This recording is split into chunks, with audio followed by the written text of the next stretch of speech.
Meridian, Idaho is one of the most popular places to live in Boise, but where you live in Meridian matters.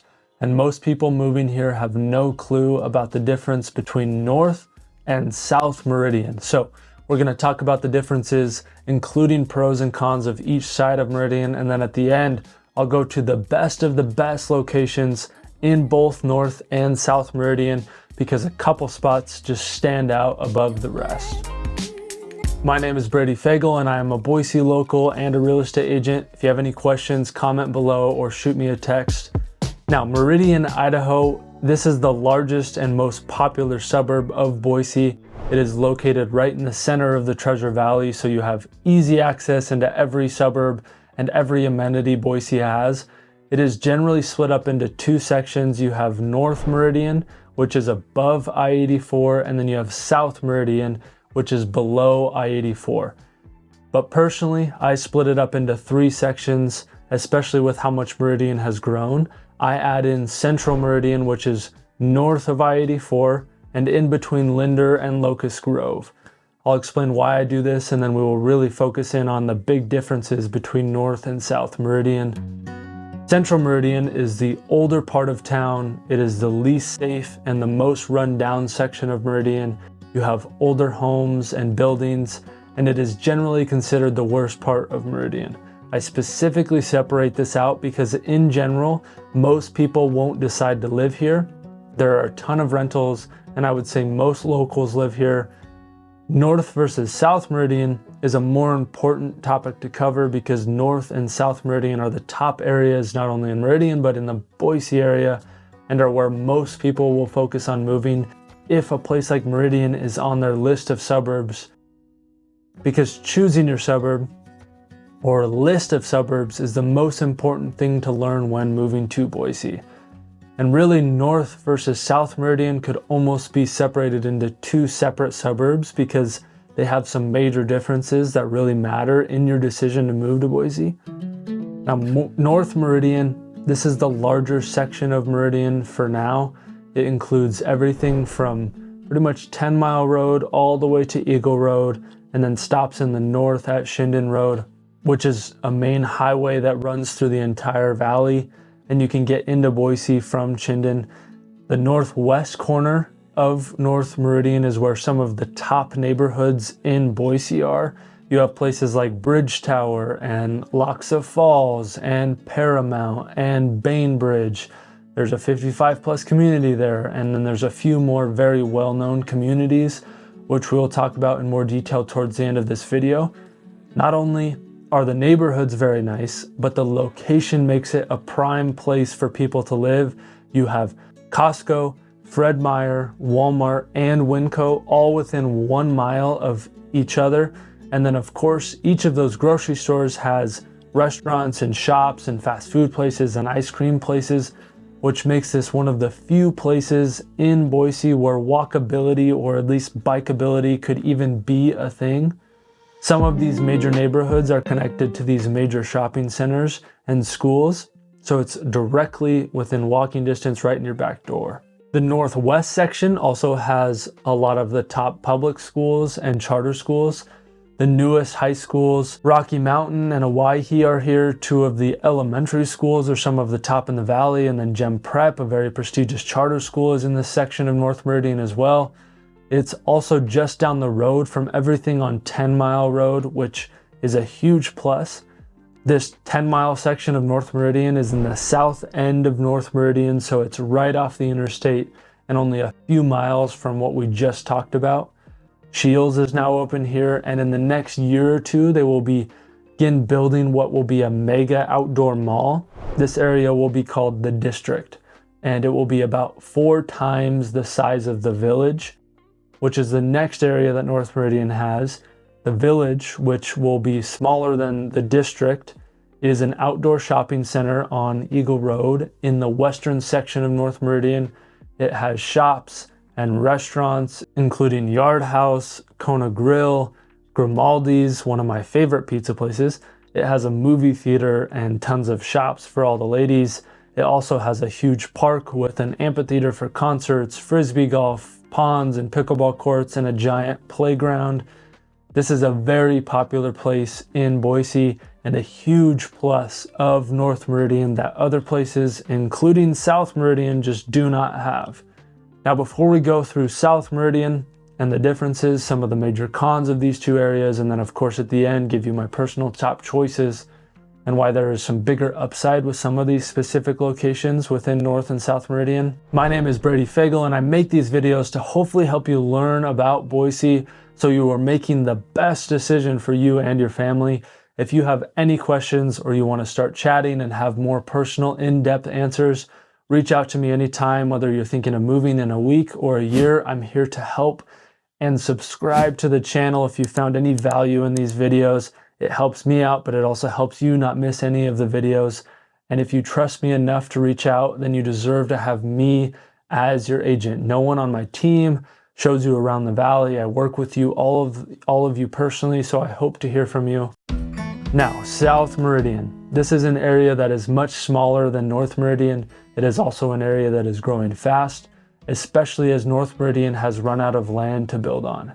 In the west side of South Meridian, you are close to Shields and everything on 10 Mile, like the district that we talked about earlier, which has some real upside we'll talk about later. You also have Walmart, Winco, and then you have Roaring Springs Water Park and Wahoo's, which is a huge arcade.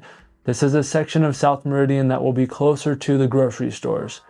On the other side of South Meridian, especially as South Meridian grows, South Meridian as of right now is much more country because it hasn't been built out yet. Many of the subdivisions still have a ton of farmland, and you will see cows and cornfields as you drive into the interstate or on the way home to get to your house, which is a cool benefit right now, although I don't think that will last too much longer.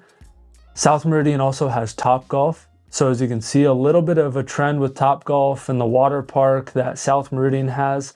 Some of the more fun things to do, including a climbing gym that I forgot to mention. And then as I mentioned earlier, you have a lot more new developments in South Meridian, including an area called the So-Me District. This is an area with a handful of the top communities and builders.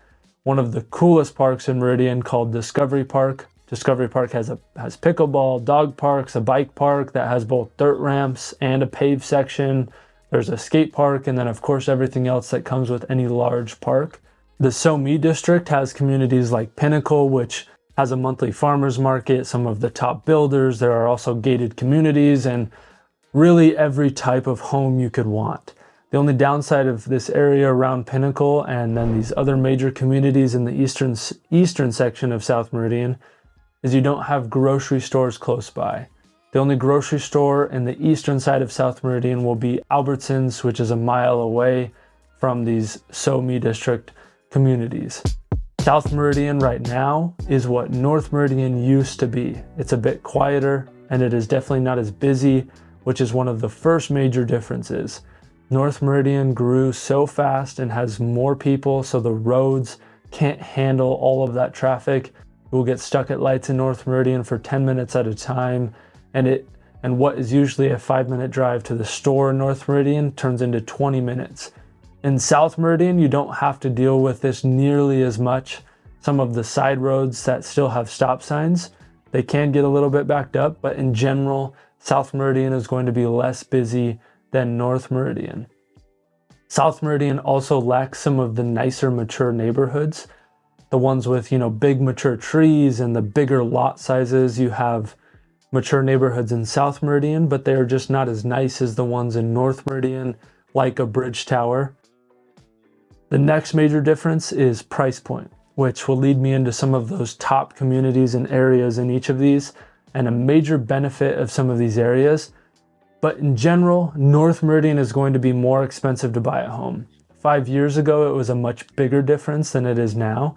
Today, because South Meridian has grown so much and added a lot of amenities, it is starting to catch up to North Meridian home prices, which is where we get into some of those top areas and why one has some major upside.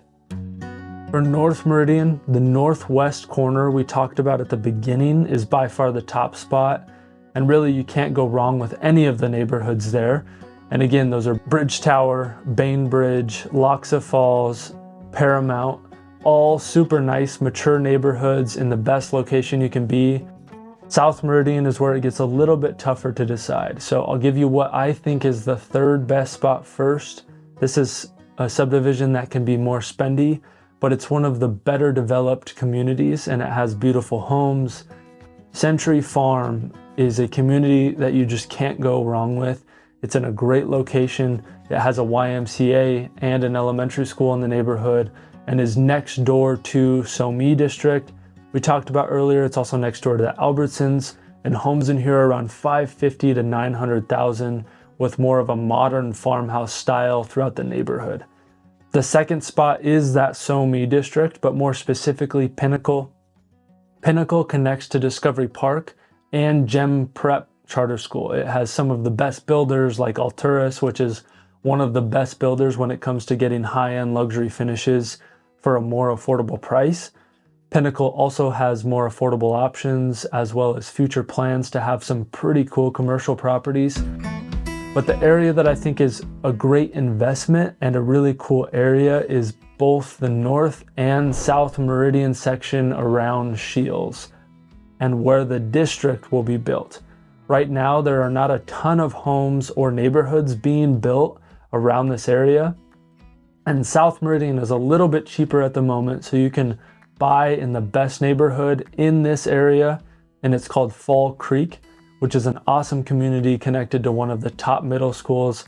I can see home prices going up significantly more than other areas simply because of that huge development and cool things coming into this area like the district and Shields. Fall Creek is also connected to that top middle school. It's also next door to Walmart. Plus in the future, you will be a mile away from what will be those hottest attractions in Boise. Now, if after this video you still think Meridian, Idaho is at the top of your list, you need to check out this video here where I go through every neighborhood in Meridian and I rank them from A to F so you narrow down your search further and see if any of the other neighborhoods fit your needs better. Thank you for watching. I look forward to meeting you in person.